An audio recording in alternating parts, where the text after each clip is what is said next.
Cluster company प्रकरणी राष्ट्रवादी आक्रमक. ठाणे महानगरपालिकेतील क्लस्टर डेव्हलपमेंटच्या मुद्द्यावरून राष्ट्रवादी काँग्रेस, शरदचंद्र पवार पक्ष आक्रमक झाला आहे.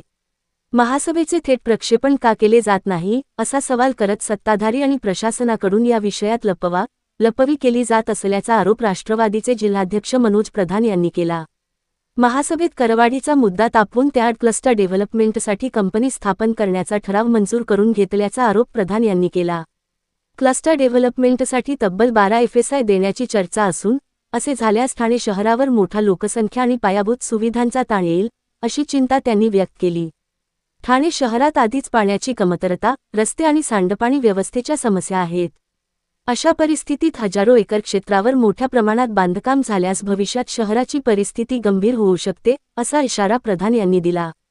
क्लस्टर डेव्हलपमेंटसाठी किती FSI देण्यात येणार आहे, याबाबत महापालिका प्रशासनाने स्पष्टता द्यावी आणि या संपूर्ण प्रकरणावर श्वेतपत्रिका काढावी, अशी मागणी त्यांनी केली.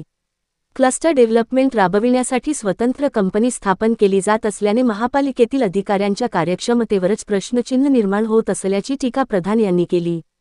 महापालिकेत तज्ज्ञ अधिकारी नसतील तर सुरू असलेले क्लस्टरचे काम थांबवावे, असा टोलाही त्यांनी लगावला.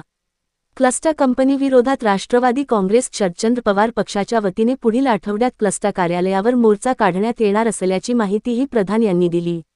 हा मोर्चा डॉक्टर जितेंद्र आव्हाड यांच्या मार्गदर्शनाखाली काढण्यात येणार असल्याचे त्यांनी सांगितले. दरम्यान, मालमत्ता करवाढीला विरोध करत महापालिकेची आर्थिक स्थिती सुधारण्यासाठी पर्यायी उपाययोजना करण्याची मागणी राष्ट्रवादीच्या नगरसेवकांनी केली आहे.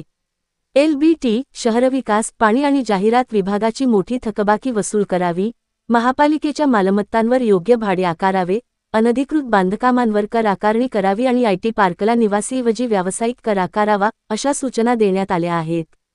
या उपाययोजनांतून उत्पन्न वाढवून करवाढीची गरज टाळता येऊ शकते, असा दावा राष्ट्रवादीने केला आहे. कर आकारणी आमचा त्यालाही विरोध आहे. तुम्ही त्यांना कमर्शियल सवलत देता तर त्यांना कमर्शियलचा टॅक्स लावा. सांगायचं तात्पर्य आहे की वसुली तुमची वाढली पाहिजे. तुमची वसुली होत नाही म्हणून जे टॅक्स भरतायत त्यांना वाढीव टॅक्स देणं हे आम्हाला अजिबात नाही. मी जसं पहिलं सांगितलं की विषय महत्वाचा त्या दिवशी कर हा एक साईड दाखवून क्लस्टर हाच त्यांच्या मनातला विषय होता.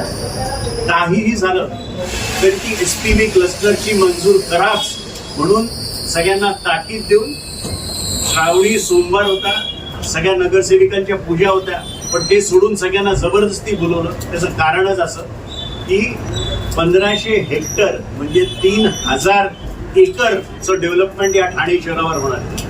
तुम्ही विचार करा, 3000 एकर डेव्हलपमेंट या ठाणे शहरामध्ये म्हणजे काय होणार आहे. आज तुम्ही 100 एकरवर TDR दिला, 88 लाख स्क्वेअर फूट या ठाणे शहरावर लोड केलं आणि आपण हा देशातला विक्रम करून 12चा FSI मंजूर करतोय. म्हणजे तुम्ही विचार करा, ठाणे शहरातल्या नागरिकांमध्ये 5 पट जर लोक वाढली 3000 एकरवर तर आपण कुठे होणार आहोत. डम्पिंग ग्राउंडची व्यवस्था नाही, रस्ते आपल्याकडे नाहीत. असं असताना कोणाच्या भल्यासाठी तुम्ही 12चा FSI द्यायला निघालाय. तुम्हाला गरिबांना जर घरं द्यायची असतील, इल्लीगल मध्ये राहणाऱ्यांना घरं द्यायची असतील, लीगल मध्ये राहणाऱ्यांनाही घरं द्यायची असेल तर राष्ट्रवादी त्याच्या विरोधात नाही.